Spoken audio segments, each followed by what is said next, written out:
you find out you have breast cancer. Usually, they treat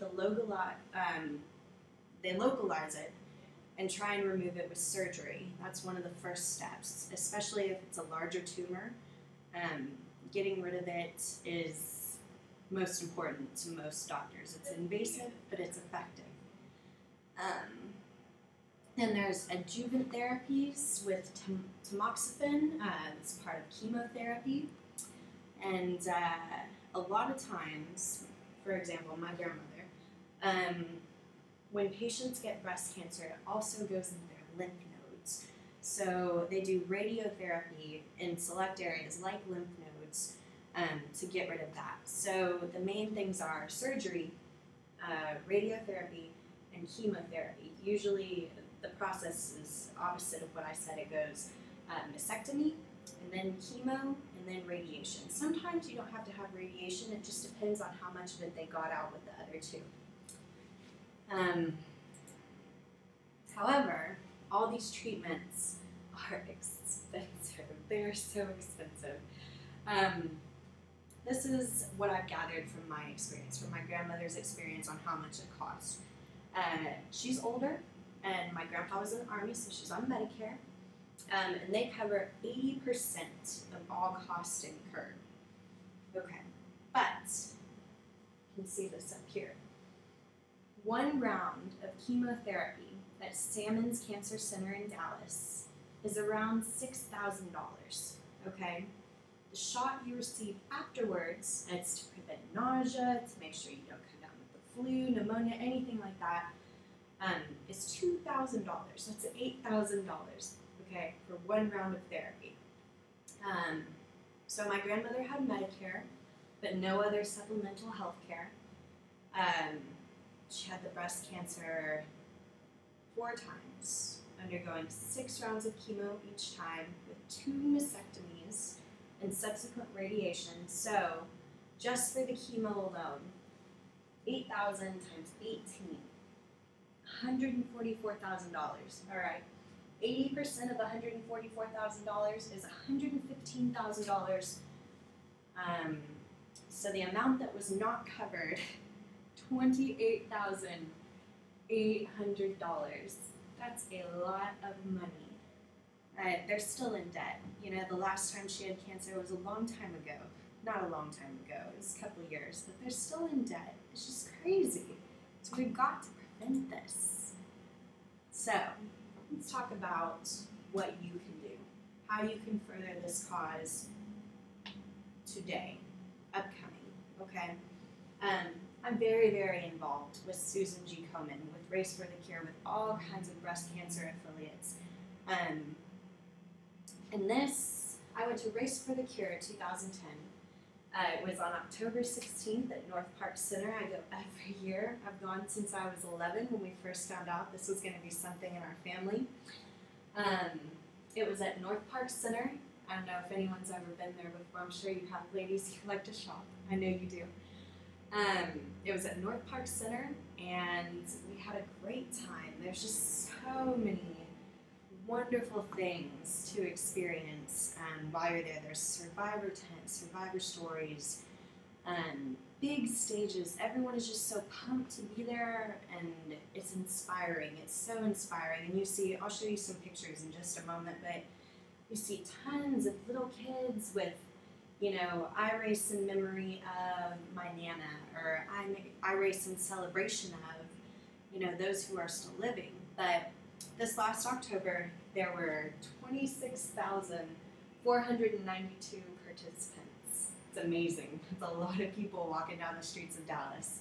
And together, we raised $1,130,802.33 towards breast cancer research. It's pretty incredible.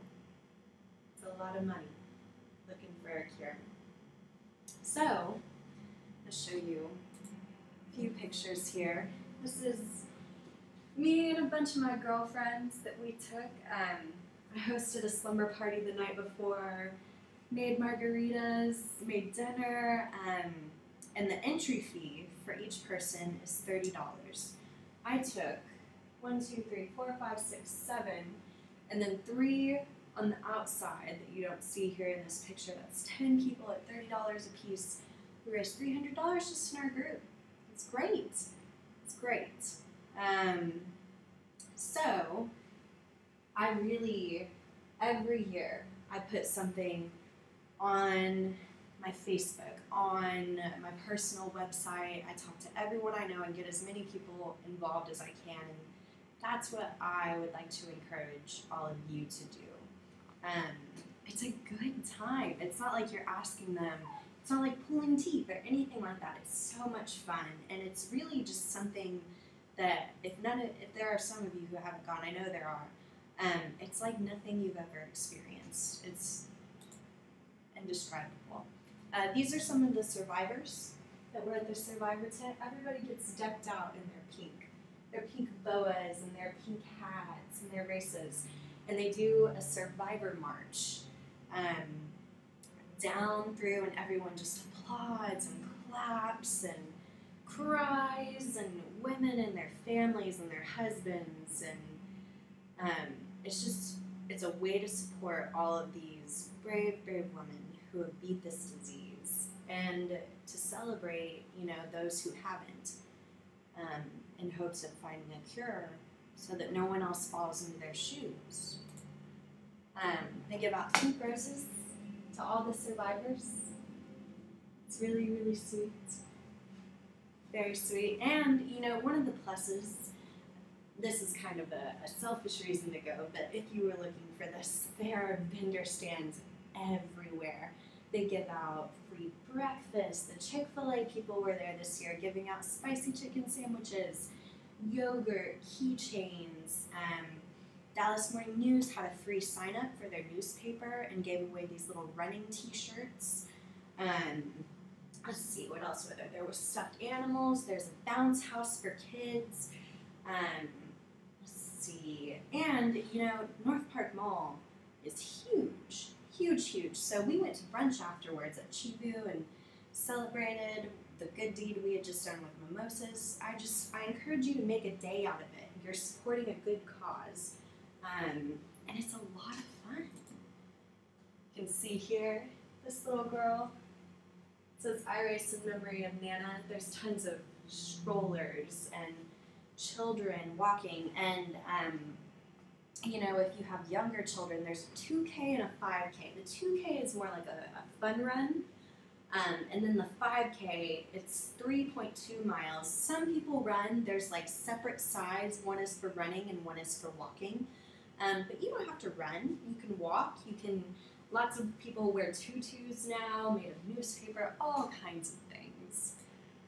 So, I encourage you all, in closing, to get involved in this cause. It's important. We are so close to finding a cure. I know it's out there. I know it is. I do this because it impacted my life personally. My grandma is so important to me, and I can't imagine life without her, so I race for her. I race for my mom. I race for my aunts. I race for my future daughters. I race for myself. But I don't want y'all to be in that position, because as prevalent as it is, it could happen to someone you know. It's very possible. So I encourage you to get on this train and help us find a cure. So the next Susan G. Komen Race for the Cure is on Saturday, April 9th, 2011. It's going to be at Ridgemar Mall in Fort Worth, and you can sign up at this website right here. It's www.komengreaterfortworth.org. And I also have these brochures for everyone. It's just got basic sign-up information and some facts and the website. I also have, I don't know if anyone saw this, a couple of these bags. I have tons of breast cancer stuff, y'all. So if anyone ever wants to promote or get involved. And also, I'm actually going to start a team next year. I need at least 15 participants. I've got about 8 right now. We just raise a lot more money when it comes to teams. So if you'd like to get involved and join my team, I guarantee you it'll be a lot of fun. I will host something the night before, make dinner, anything to get you to come and get you involved in this cause. Does anyone have any questions? I hope we covered pretty much everything. What did you ask? Yes, we were. She asked, because I had the slumber party and the margaritas the night before, where we hung over. The next day, no, that's exactly something to answer, no. But we still got up and did it. You can do this, it's just so easy. All you have to do is walk, donate a little bit of money, and even if you don't want to go walk, get up at 7 in the morning, you can do sleep in for the cure. It's where you just donate money. You can buy things on the Susan G. Komen website. There are all kinds of ways to get involved, so please just go through these pamphlets. Please feel free to come to my desk and ask me questions, and thank you all so much for your time. I hope you enjoy the rest of your days.